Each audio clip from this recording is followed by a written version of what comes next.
அன்புக்குரியவர்களே, பனிமை தாயின் திருத்தல பேராலயத்தில் கடந்த 5 ஆண்டுகளில் நடைபெற்ற நிகழ்வுகளில் டாப் 10 சிறந்த நிகழ்வுகள் என்னும் தொடரில் இன்று கடந்த 5 ஆண்டுகள் நடைபெற்ற அறப்பணிகள், அன்பு செயல்களை பற்றி உங்களோடு பகிர்ந்து கொள்ள விரும்புகின்றேன்.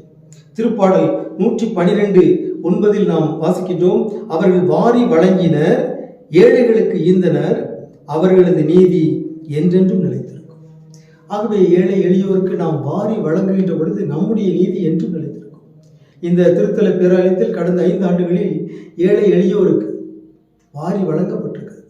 இவையெல்லாம் அந்த தாய்க்கு பெருமை சேர்க்கிற நிகழ்வாகும், அந்த தாயை பெருமைப்படுத்துகிற நிகழ்வாகும்.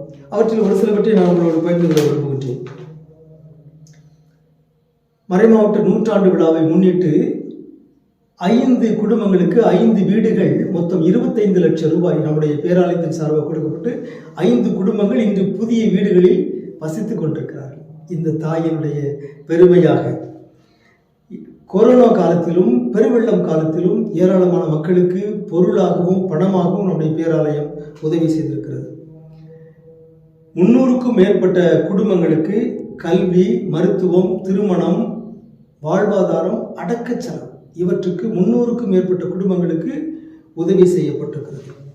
ஒரு சில கோவில்கள் கட்டப்படுவதற்கு நிதி உதவி வழங்கப்பட்டிருக்கிறது.